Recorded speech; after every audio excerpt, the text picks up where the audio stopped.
following show contains adult content. It's not our intent to offend anyone, but we want to inform you that if you are a child under the age of 18 or get offended easily, this next show may not be for you. The content, opinions, and subject matter of these shows are solely the choice of your show hosts and their guests, and not those of the Entertainment Network or any affiliated stations.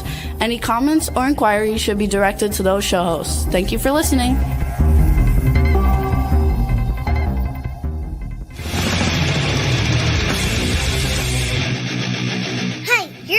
To the Adventure in Puntland on W4CY Radio.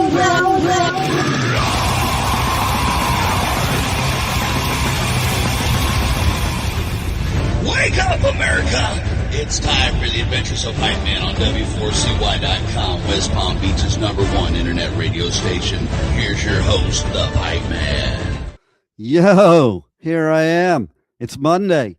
It's right before I go on tour again for the Pipe Man Radio Tour. We're going to have Incarceration coming up this weekend, so the Pipe Man is going to prison, and I'm very excited about it. I'm very excited to go visit Shawshank Prison again. I'm like a repeat offender, okay? And then tonight, the Pipe Man's going to be at the I Think Financial Theater. We're going to be covering a show there. Chicago and Styx is playing. It's going to be so cool. Little pipe info. First song I ever played on the guitar was 25 or 64 by Chicago. First song I ever learned. Most people would Smoke on the Water. That was mine. Okay. And we're going to talk a lot today with the pet health guru as usual. Of course, I'm an idiot. I didn't turn the sound off of my phone. I thought about it, and then that thought just left my head. So we had to be here on the Adventures of Pipe Man, Positively Pipe Man, because this is the segment where we talk about pet health, business, motivation, all the serious stuff. The other Pipe Man, he gets subdued a little here. But we are going to be talking today about what is a service dog. I'm so excited about this topic because I have a lot to say when it comes to that here in South Florida, and we're going to find out what the pet health guru has to say. So let's bring the pet health guru on. And by the way, you're going to want to stick around because after the pet health guru, bring him on, Juan. After the pet health guru, then we are going to run a commercial for one of the festivals. I won't tell you which one. It rhymes with Loch Lahomie or Homa. and if you go to Hype Man Radio on all socials, we're doing ticket giveaways for that festival. And frickin' Slayer is headlining. I mean, you can't miss it. It could be the last time Slayer ever plays ever. And I'm not sure if you can bring service dogs there, but let's first define what is a service dog, pet health guru. Well, thanks, Dean, for having me on. We've been doing a little bit of research into this. Of course, I've talked about it for literally decades. Service animals are supposedly working dogs that are performing a very, very specific task. And, things like, watching owners, for signs of diabetic crashes or, blind, seeing eye dogs, things of that nature for medical emergencies. Unfortunately, in probably the last 2 decades, everybody has a service dog, just like everybody has a rescue dog today. It's, we call it a service dog because we want special favors from different businesses, whether it's the airline, whether it's restaurants, going into supermarkets, department stores, generally where dogs would normally not be allowed. And, and the problem on the backside of that is there's no regulatory body that monitors it at all. It was put into the Americans with Disability Act that certain animals should be allowed, but there's no definition beyond that. And so it's like crazy time out there with this stuff. Everybody's got an emotional support dog. Well, what's an emotional support dog? Oh, I love puppies. Oh, well, here's the thing too. I've seen support of like pretty much every ridiculous animal. A support fox. Yes. There was Okay. this one person that went viral because they went on an airplane with their emotional support peacock. Oh my God. And they allowed it? Yeah. They Come on. basically under ADA, you have to, if they claim it, and there's no way of proving that it has any validity at all. Don't So- you have to have like these qualifications to meet a service animal? I'm sorry, go ahead, Juan. I was just gonna ask. There was this one time I saw this lady at Walmart with her service python, I guess you can call it. See, what kind of service? I does a would have python thought serve? I would have thought in that scenario, it would have been their emotional support switch. Because I see that stuff going on a lot at Walmart. Okay. Yeah. Except the that Jupiter would be one. like towards closing time at Walmart. Except the Jupiter one for some reason. Jupiter one is like different than any other Walmart in the United States. But the one here in Lake Park, oh my God, like you have to ask for somebody that works at Walmart. You don't need anybody that works at Walmart to ring out your stuff, but you do need to ask so you can get hair dye. Because apparently that's a big thing to shoplift. Oh, no, as you started to ask, Dean, there is no real guideline on specifications. It used to be a few organizations that did it.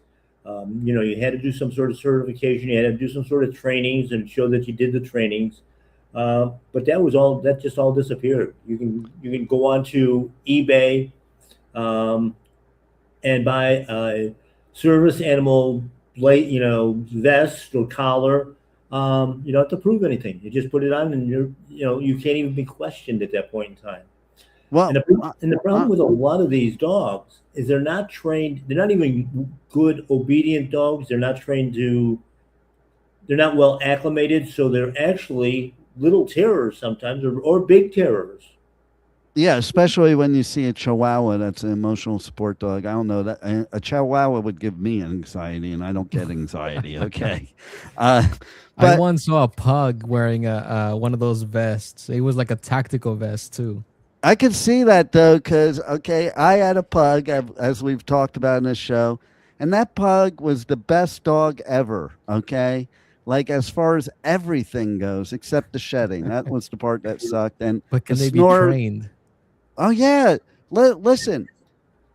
I used to go sometimes away for the weekend, and I would tell my son, stop by the house twice a day and and just let April out in the backyard, and that's all you need to do. And like I could be gone for like 12, 16 hours, and she would not go to the bathroom anywhere in the house. And we never had her on a leash ever. She listened all the time. There's only one scenario that she never really listened at until after she would do it. And that was when she would run as fast as she could and right towards the wheel of a driving car, a car that was in motion. And like her nose, we would go like this, oh my God, because her nose would be like a millimeter away, and then she'd like stop dead in her tracks. And that used to freak us out. But other than that, no, she like I could let her out in the backyard. She'd do her thing, come back in. She never did anything wrong. Like it was unbelievable. I didn't even want this dog at first, and now I swear by him. The snorting, but the shedding's the worst actually with them. But She was here's better what- than a service animal. I've seen some service animals like poop inside the store. oh yeah, no, she never did that ever. Pee or poop anywhere, no matter like she did it in the right place. And maybe that's thanks to the Pet Health Guru here, because we were on the Pet Health Guru magical, pet diet. Yeah, it's one of the things. I actually on the Pet Health Cafe, our podcast, on YouTube and Spotify and all these nice programs, had a service dog owner that has a Malinois that is fantastic. I mean, the dog goes everywhere, no lead, no, doesn't need a collar, and basically just phenomenal. And it's a true service dog, and he talks about it all the time. That most of these, because there's no registration, there's anything else, that you have to know what you're doing. You can't just put the phrase out there. And of course, those dogs are going to be potty trained better. They're going to be fed better, because part of the problems that we have with behavior, of course, is drugs, and bad food and things like that, just like with our kids. But the whole thing is with these so-called service dogs, they have to literally be performing a task. Emotional support, well, actually, those studies were done back in the 1970s, University of Pennsylvania, with a canine human bond. We're bonded to our animals. So if you've got a good dog, it's already supporting your It's kind of the point of having a pet. yeah, exactly. They're already performing that, but they don't have to be with you 24/7. This is the thing that, I talked about it on my show. They do nowadays, because Oh, yeah. The younger generation, they have anxiety 24/7, so it is a requirement for them. Yeah, exactly. I mean, when I started in the industry, the dogs were still pretty much relegated to the backyard and the garage. On a cold winter night, they might be allowed in the house, but basically, we didn't have them with us 24/7, and we didn't have the behavioral problems because, of course, we were feeding real food back then, and we're vaccinating and doing crazy things with flea preventions and heartworms and all of that. So it wasn't a problem. And then I watched the dogs. Okay, all of a sudden now we're in the house most of the time, and then it's okay. Yes, they can sleep in our room, and then it can sleep in bed with us, and then we have to take it to work. Now we have to take it when we go shopping, and that whole thing. And of course, as the industry grew with that, the industry kind of fostered that as well, because now we have fancier collars, leads, harnesses. We're dressing up our dogs, hats and dresses and, all this stuff. And we've kind of lost touch with the dogs showing their dogness, if you will, being the natural self. And a lot of this, because that creates, we're saying it's an emotional support dog, or just a support dog in general. We're actually putting pressure on that animal to do behaviors that they normally would not do. Yeah. And, some dogs, bomb detection dogs and things like that, they're trained in that field. How do you train in emotional support? So I have a couple questions. One is, isn't it like on planes, you can't bring in emotional support. It has to be an actual service dog. So what's the difference between a service dog that does get a certification and an emotional service dog? There is none. All you have to do is declare it, and they have to allow. Now, see, my brother, he won't travel because he can't bring his Labradoodle on the plane with him. It has to go in the cargo area, and they require all kinds of paperwork if he's going to declare it as a service dog. That's the airlines making that decision, but there really isn't. I mean, if you start complaining in ADA, now some airlines will put size restrictions just like they do on luggage. Yeah. But if you want to buy a ticket for your dog, and you proclaim service dog status, and that you have a disability, and you don't have to prove your disability either, a lot of them will honor that. Does mentally disabled count? Because I'm sure he could qualify for that. I'm just kidding. That's just a little sibling fun. There are no restrictions on what kind of animals, emotional support animals you can take with you. How many guppies can I take? That's what I was going to say. I can see you wheeling down the aisle with your little carry-on. It's an actual aquarium, and you need the guppies there with you. Wait. I can bring Don't I bring can't your bring a friend. bottle of water through security, but he can bring his guppy. When you stop and think about Absolutely. it, as well, I mean, people put aquariums in their home because it is peaceful. It's calming. That actually is a basically an emotional support living thing where our dogs are not how can it be how can we claim that they're an emotional support dog for us when all we're doing is catering to them, cleaning up, feeding, babying them? It's like you're spending all your attention on the dog. You're actually the dog's emotional Emotional support. support. Well, I have another question. Okay, so like I've been seeing everywhere, Publix has made a big deal about this, and Publix only allows trained service dogs. And by the way, not just service dogs, miniature horses too. I guess That's that's good what to goes know. on in Wellington. Like you can bring your miniature horse. Yes. Okay, but it's a trained service miniature horse. But pets and emotional support animals are strictly prohibited per FDA guidelines. So that tells me there are some guidelines somewhere.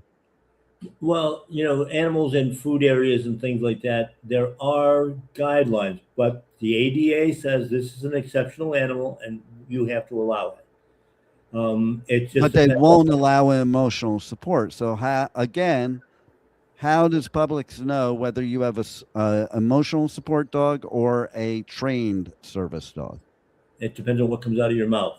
If you declare that it is a service dog, that you have a disability, there's no way around it. If you're claiming it's an emotional support dog, there's some discretion there in the business owner's favor. But still, it just depends on how you never know which customer is going to be the next one to sue you. You turn them down for your support dog. You tell them they can't bring it in, and next thing they claiming that they slipped on the floor and threw out their back, and now you got a lawsuit going on. Yeah, what about the customer that slipped on your pee from your emotional support animal in the grocery store? They could sue too. Yeah, that's the store's problem. Believe it or not, the store is who gets sued, not the person that did it. Exactly. That is the problem right there. So what do they care? They have nothing to lose. Yeah. And I kind of feel too, okay, like I love dogs. I don't really necessarily have anything against a dog being in the grocery store, but I do think about the people that are allergic to dogs. Like, why should they be exposed to that to go to the grocery store because you can't leave your dog at home? Okay. Stuff like that. Or, you don't see cat people bringing their cats usually. And thank God, because I'm allergic. So that would bother me. But Oh, I think allergies would be the least of your problems if cats were to enter the store.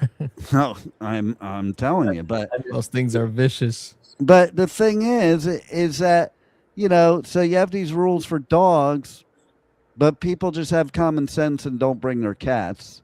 And I'm a dog lover. I've had dogs all my life. I do not believe in the people that need to bring their dog everywhere. It's not a human. It's not your kid. Okay. My mother was one of those too. Like her daughters could do no wrong. Her sons were pieces of shit, but her daughters she was referring to were dogs. Okay.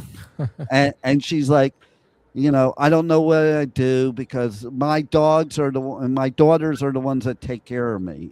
Okay, yeah, I see them up there cooking you a meal and stuff like that.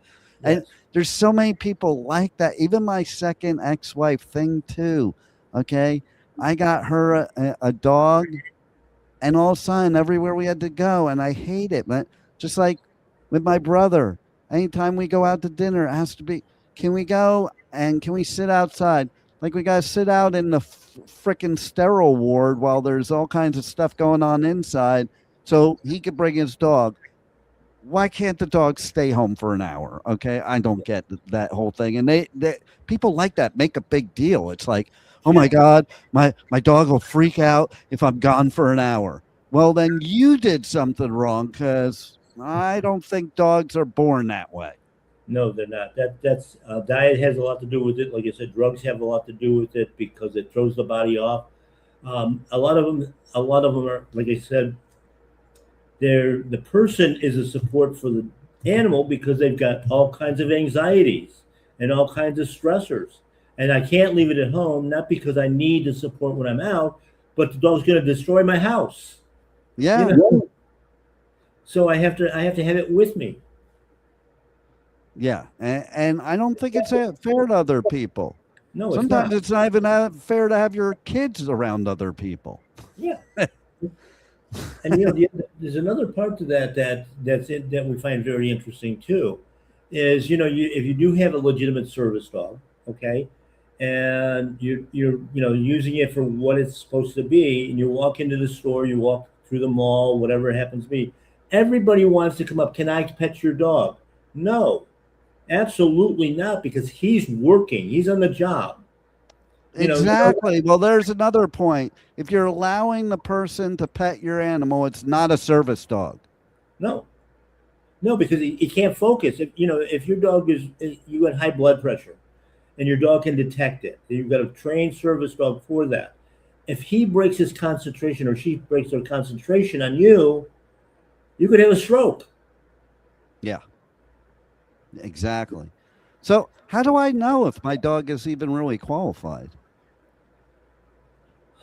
There are a few organizations out there. I'm not familiar with them like I used to be, but that will provide training and some guidance and guidelines for their particular programs. But just like you go online today, I've been doing nutrition. You've known me for over 20 years. I've been doing it. I can go online now, and in a 6-week course, I can be a certified pet nutritionist or a naturopath, or I can buy a certificate anywhere. I can go check myself into a hospital and get a certification in 72 hours. Yeah. Absolutely. But you're right. Like, you can pretty much, and nowadays too, you can pretty much get anything. Like back before all these other generations and technology, like there were actual real experts. Like, everybody fancies themselves as an expert now. And like, if you don't have certifications or diplomas or training or education, formal education, not watching a YouTube video, or a multitude of other things, like, you're not an expert. Because you have an opinion doesn't make you an expert. And Right. because you're a dog doesn't make you an expert service dog either. Yeah. Well, In a world of on the expert thing, on the expert part of that, there's a lot of PhDs that have no idea what they're even talking about. They're talking theory and things like that. Basically your knowledge comes from your experience. And to that point, as somebody that has had a lot of formal education, but also a lot of life and business experience, I did both formal education before it and after it. And I found that even the other students, because of that experience in business, marketing, and stuff like that, we were able to say, no, that's not really how it works. Mm-hmm. Because you go to school, you go to college, and I'm a firm believer in college. I'm a firm believer in a formal education. However, it's not the be all end all, because just because you did that formal education does not make you qualified. Yes. It makes you qualified on paper. Now go on real life with real life scenarios, because real life scenarios don't go by the book. No. Can No, I get a certification for an emotional support employee that I could bring to the grocery store? her with me. Do they allow that at Publix? I mean, let's face it. All of us have a little bit of insanity in us. So I guess any animal that will put up with us has to be an emotional service dog. Yeah, well, listen, there, and especially here in South Florida, I think we are the training center for insanity. I have a tendency to agree with you. And you know, neither one of us were born down here. Exactly. And, you know, it is funny because out in Wellington, you know, I'm not out there anymore, but, you know, everybody did bring their dogs everywhere. But that's because they were equestrian people. So it was part of their whole lifestyle. Okay. You know, I don't know. Maybe I'm going to get hate for this, but the whole thing of carrying your purse and your dog in your purse, okay, I don't think that's very fair to a dog. I don't want to be put in a purse, even if I was that big, you know, or that small. What about you? What about you, Juan? Oh, my fish don't have a say. They So get put wherever they get put. they go in the They go in the purse. The thing is, like, if that was something that people did, like go out with your fish pets as emotional support fish, they wouldn't poop anywhere. They wouldn't make noise. Like, I've been to movie theaters where like there's a barking dog inside. Yep. That's like not the time or place to take your dog. Like, stay home, watch a movie on Netflix. Yeah. You're so right. Hey, Pet Health Guru, how can we make dogs no longer service dogs and just make them all fish? Yeah, I would even go for a reptile. Like, if you take your pet iguana to the theater, that would make less noise than the dog. Yeah.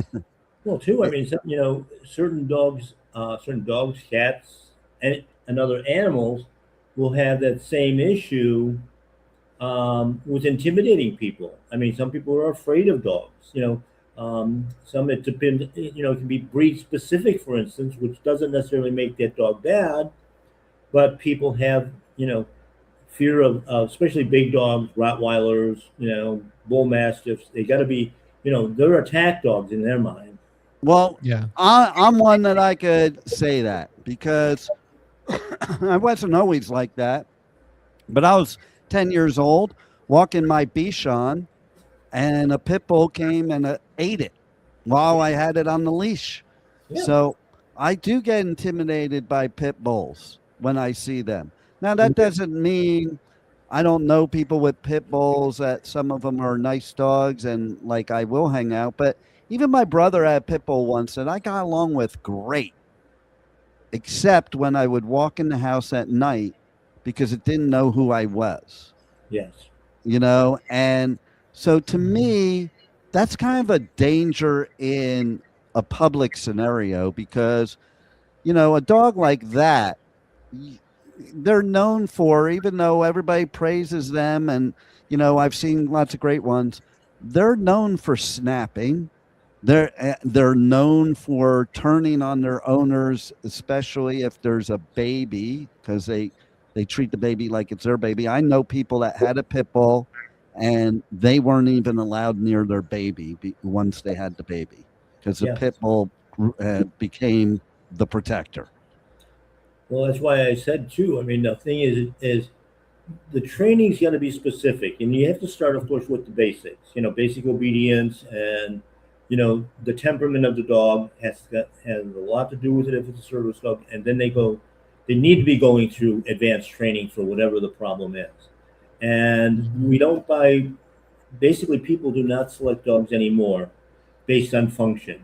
You know, you see people with border collies that live in a 1-bedroom apartment. That dog's got to run 20 miles a day, you know, you know, that sort of thing. And then you get the people like with a Great Dane or a Saint Bernard, and they think they have to have 5 acres of land so that the dog can run around. Those dogs don't run at all. No. So it's like there's no, not only isn't there any guidelines, in many cases, there's no common sense either. Now, I grew up around pit bulls, so I don't fully agree with Dean here, but I think Oh, statistically it's not even a speaking, matter of agreeing. It's just it's like Way was I saying. think it's just because the danger is higher, but statistically speaking, you're more likely to get attacked by a Chihuahua than you are by a pit bull. Oh, I'm not a fan of Chihuahuas either. Let me tell you, but at least a Chihuahua, I hate to say it, you could drop kick it if it's about to kill you.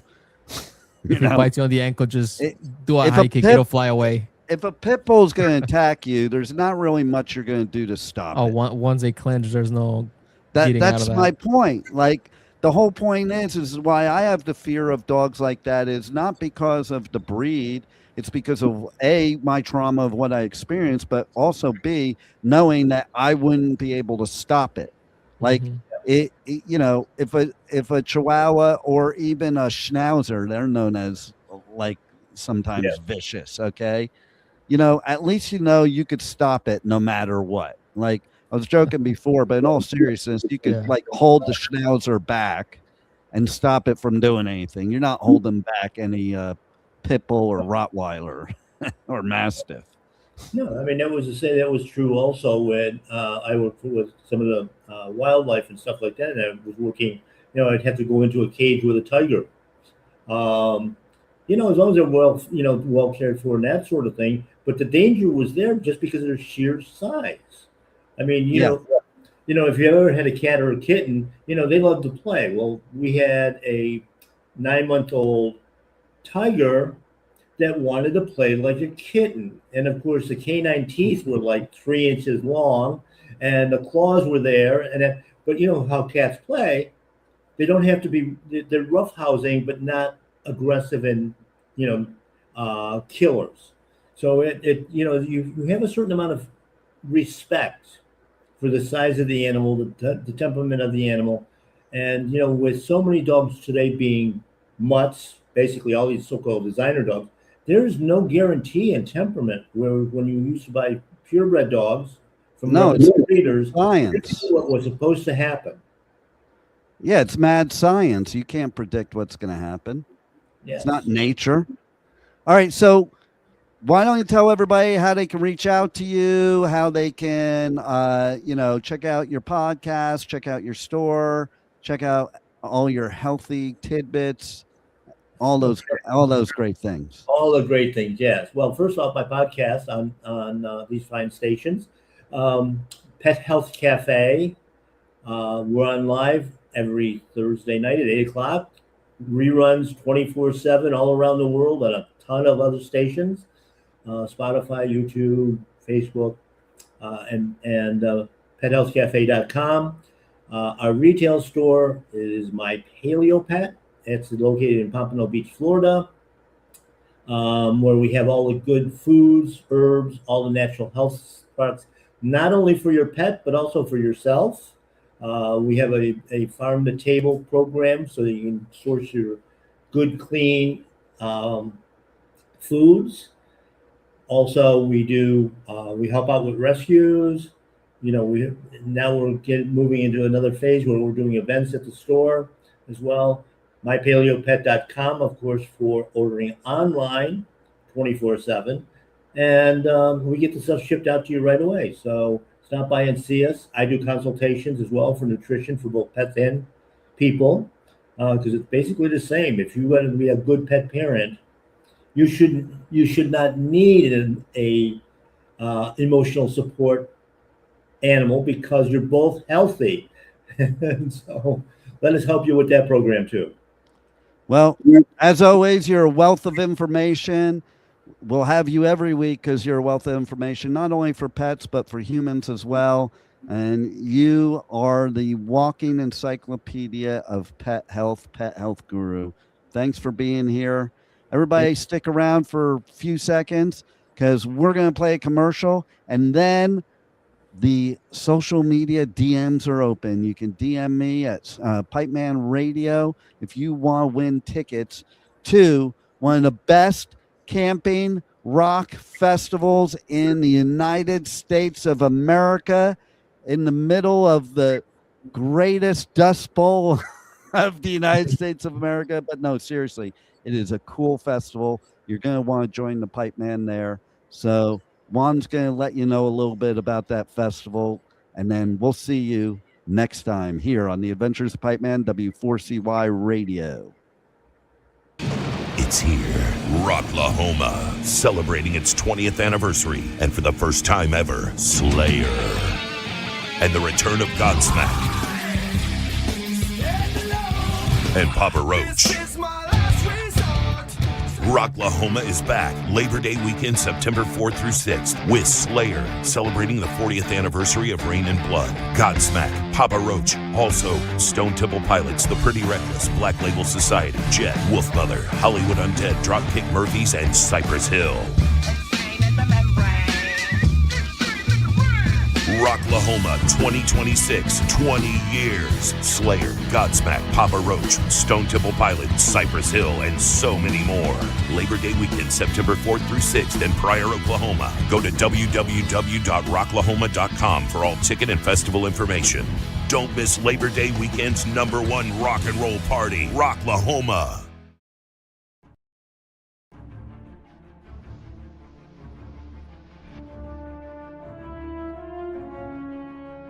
Thank you for listening to the Adventures of Pipe Man on W4CY Radio.